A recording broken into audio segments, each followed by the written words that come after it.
স্বাগতম, নমস্কার। চেনা চিত্র, অজানা গল্প। দেখুন, অজানা গল্প বা চেনা চিত্র তো অনেকগুলো পর্ব হলো। তো কেউ কেউ বলেছেন যে দেখুন, অজানা অনেক গল্পই জানতে পারছি, পুরোনো দিনের কিছু অদ্ভুত গল্প বলতে পারেন। দেখুন, পুরোনো দিনের গল্প আমি বলতেই পারি, কিন্তু ঘটনা হচ্ছে যে এখন তো হাতেও আপনারা দেখছেন, হাতেই দেখছেন মেনলি, অর্থাৎ এখন মুঠোফোনের অনুষ্ঠান এটা হচ্ছে।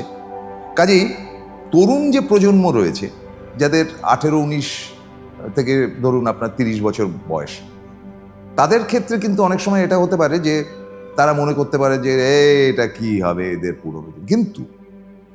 কিন্তু এমন কিছু পুরনো ঘটনা রয়েছে, ভেরি ইন্টারেস্টিং। তো তাদের কথা আপনাদের সামনে বলতে পারলে ভালো হয়। যেমন সেলিম দুরানি সম্বন্ধে বলেছেন, তার স্ত্রী সম্বন্ধে বলেছেন, সেটা নিয়ে আরেকটা এপিসোড করা যাবে। আজকে যেটা বলবো সেটা হচ্ছে 3 দেবিয়া। এদের 3 জনকেই কিন্তু আপনারা দেখেছেন যে কোনো বয়সে, কিন্তু সিনেমা দেখেছেন কিনা জানি না। 3 জনই চলচ্চিত্র অভিনেত্রী। আশা পারেখ, সিমি গ্রেভাল। এই দুজনকে আশা করি আপনারা নিশ্চয়ই দেখে থাকবেন। এবং নন্দা।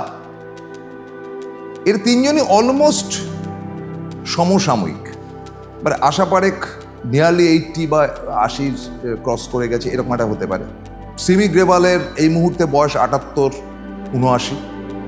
নন্দা তো মারাই গেছেন, বেঁচে থাকলে 80 ক্রস করে যেত। তো এদের জীবনটা খুব ট্র্যাজিক। মানে এদের 3 জনের মধ্যেই গুণ ছিল অসম্ভব। কিন্তু ওই এরা যে সময়টা সিনেমাতে এসছেন, সেই সময় সিনেমা কাঁপাচ্ছেন যারা, তারা যথাক্রমে সুন্দরী হিসাবে সায়রা বানু, তার পরবর্তী অধ্যায়ে ধরা যেতে পারে সাধনা, অসম্ভব ভালো অভিনেত্রী, দারুণ রূপসী, ওয়াহিদা রহমান, চমৎকার অভিনেত্রী। ফলে এরকম ধরনের অভিনেত্রীরা থাকার ফলে এদের 3 জনকে নিয়ে কিন্তু খুব আলোচনা হয়নি, যদিও আশা পারেখ খানিকটা কিন্তু ব্যতিক্রম। প্রথমে আশা পারেখের ব্যাপারে আসে। আশা পারেখ মানে দারুণ চটকদার অভিনেত্রী।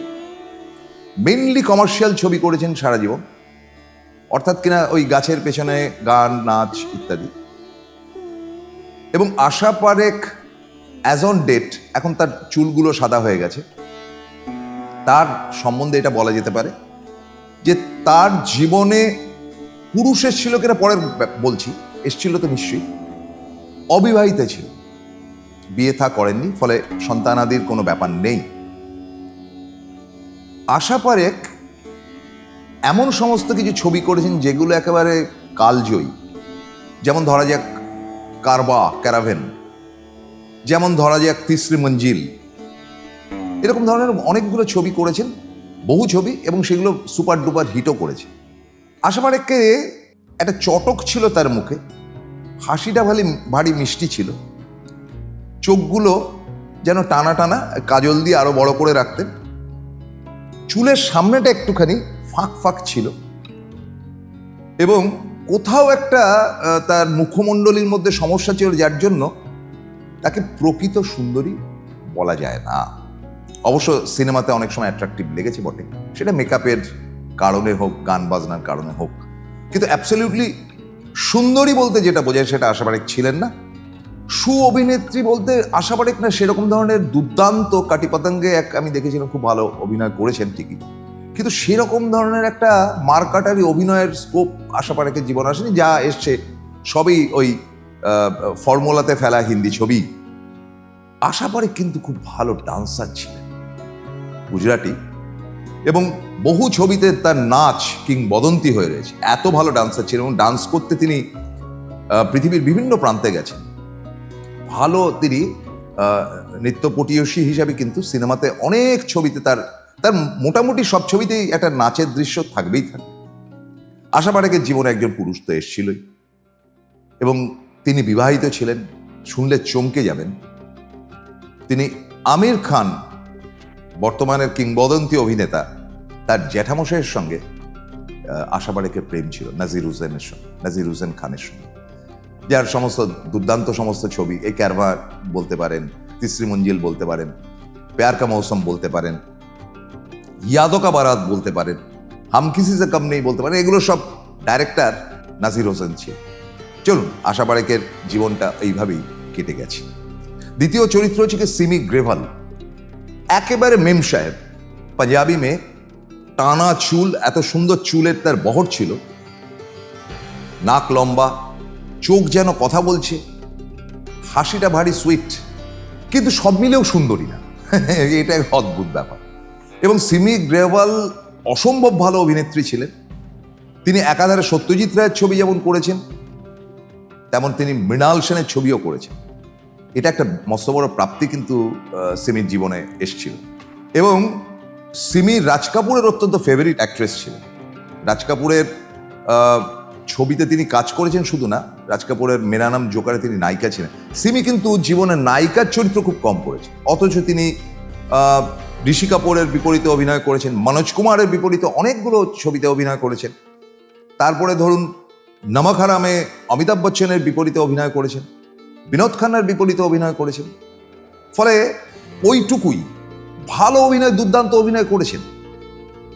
এই করা সত্ত্বেও সিমি কিন্তু প্রকৃত নায়িকা কোনোদিন হতে পারেনি।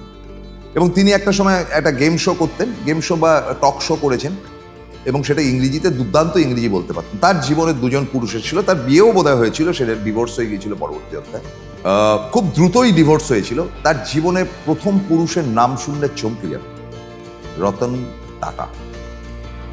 কেন প্রেমটা টিকলো না? রতন টাটাও বিয়ে করেনি, সিমিতে তখন বিয়েই হয়নি। এবং দ্বিতীয় পুরুষের নামটা আরো চমকদার, মনসুর আলী খান পাতাউদি, আমাদের অধিনায়ক ছিলেন। এই শর্মিলা ঠাকুরের সঙ্গে বিয়ে হওয়ার আগে সিমির সঙ্গে কিন্তু পাতাউদির একটা রিলেশন ছিল, সেটা কেটে যায় কোনো। রাজ কাপুরের সঙ্গে অত্যন্ত ঘনিষ্ঠতা ছিল। তিনি একটা ইংরেজি ছবিও করেছিলেন সিদ্ধার্থ বলে, অসম্ভব ভালো ইংরেজি জানতেন বলেই তিনি করেছিলেন। ফলে শশী কাপুরের সঙ্গেও কিন্তু তার একটা ঘনিষ্ঠতা ছিল, কিন্তু ওই অবধি, মানে এইগুলো সব ছিল টিল। তার জীবনে একজন পুরুষ এসেছিল ঠিকই, কিন্তু তিনিও বেশি দিন টেকেননি। এই জায়গায় তিনি হতভাগ্য, আশা পারেখের মতনই প্রেম টেকেনি। তৃতীয় প্রেম টেকেনি যার, তার নাম হচ্ছে নন্দা। নন্দা কিন্তু এদের থেকে একটু সিনিয়র। নন্দা কিন্তু ভালো ভালো ছবি করেছেন, দেবানন্দের সঙ্গে ছবি করেছেন, ভাই শাম্মী কাপুরের সঙ্গে করেছেন, রাজেন্দর কুমারের সঙ্গে করেছেন, সুনীল দত্তের সঙ্গে করেছেন, টপ টপ হিরোদের সঙ্গে কিন্তু নন্দা অভিনয় করেছেন। এমনকি পরবর্তী অধ্যায় জিতেন্দ্রের সঙ্গে ছবি করেছেন, ভাই রাজেশ খান্নার সঙ্গে তো 3টে সুপারহিট ছবি করেছেন। নন্দা লম্বা, অসম্ভব ভালো ফিগার, কোনো মহিলার এত চমৎকার ফিগার হতে পারে সেটা ভাবা যায় না। নন্দা অভিনয় ভীষণ ভালো করতেন, নন্দার চোখটা ভারী সুন্দর ছিল, কিন্তু এই মুখের এই অংশটা খুব সুন্দর ছিল। ফলে প্রকৃত অর্থে কিন্তু আগের দুজনের মতনই তাকে সুন্দরী বলা যাবে না। এবং নন্দা রাজেশ খান্নার সঙ্গে প্রথম যে ছবিটি করেন, সে ছবিতে ভাবতে পারবেন না, ইত্তেফাক বলে যে ছবিটি, সেটা রাজেশ খান্না তখন সবে রাইজিং, তাতে ক্রিমিনালের রোল করেছেন, মানে মার্ডারারের রোল করেছেন, এবং লাস্টে সুইসাইড করবেন। অথচ টোটাল ছবি জুড়ে একটা রোম্যান্টিক বাতাবরণ তৈরি হয়েছিল। এই ধরনের রিস্ক কিন্তু নিয়েছিলেন নন্দা। নন্দা দেবানন্দের বিপক্ষে যে অভিনয় করেছিলেন সেটাও কিন্তু দুর্দান্ত ছিল। নন্দার কোয়ালিটি খুব ভালো ছিল। দেখুন, এরা তিনজনই কিন্তু কোনো না কোনো সময় পুরস্কৃত হয়েছে, কেন্দ্রীয় স্তরে বলুন বা নানান দিকে বলুন। কিন্তু নন্দা, মনোজ কুমারের অসম্ভব একে প্যার কা নগমা হয় যে গানটা বিখ্যাত, সেটা নন্দার কণ্ঠেই ছিল। কিন্তু নন্দাকে সেভাবে উঠে আসতে পারেননি, কারণটা বললাম তো, সেই সময় টপ হিরোইন যারা ছিলেন তারা কিন্তু বম্বের বাজারকে দখল করেছিলেন। তার পরবর্তী অধ্যায়ে যারা আসেন তারা তো যথাক্রমে শ্রীদেবী, হেমা মালিনী, রেখা। ফলে নন্দার জায়গাতেই রয়ে গেছেন। জীবনে একবারই প্রেম এসেছিল এবং তাকে বিয়ে করবেনও ঠিক হয়েছিল, বা বিয়ে হয়তো করেও ছিলেন, আমি জানি না সেটা শেষ পর্যন্ত কি হয়েছিল। সেটা হচ্ছে মনমোহন দেশাই। মনমোহন দেশাই বিখ্যাত পরিচালক, তার অমর আকবর, অ্যান্টনি থেকে শুরু করে সমস্ত টপ ফিল্মের ডাইরেক্টর, প্রডিউসার ছিলেন মনমোহন দেশাই। বিয়েটা বোধহয় হয়েছিল বা হয়নি, কিন্তু মনমোহনের সঙ্গে তার ঘনিষ্ঠতা বা বিয়ে যাই হোক, যেটাই হোক না কেন, তারা লিভ টুগেদার করার কিছুদিনের মধ্যেই মনমোহন দেশাইয়ের মৃত্যু হয়। ফলে নন্দা একা হয়ে যায়, তার জীবনে শূন্যতাই থাকে। এরা তিনজনই সন্তানহীন এবং তিনজনই বম্বে ফিল্ম বাজারে তাদের উজ্জ্বল জ্যোতি তুলে ধরেছেন, কিন্তু সে অর্থে টপ হিরোইন এরা তিনজনই কেউ কোনোদিন হতে পারেনি। এটা দুর্ভাগ্যের। শেষ করছি, নমস্কার।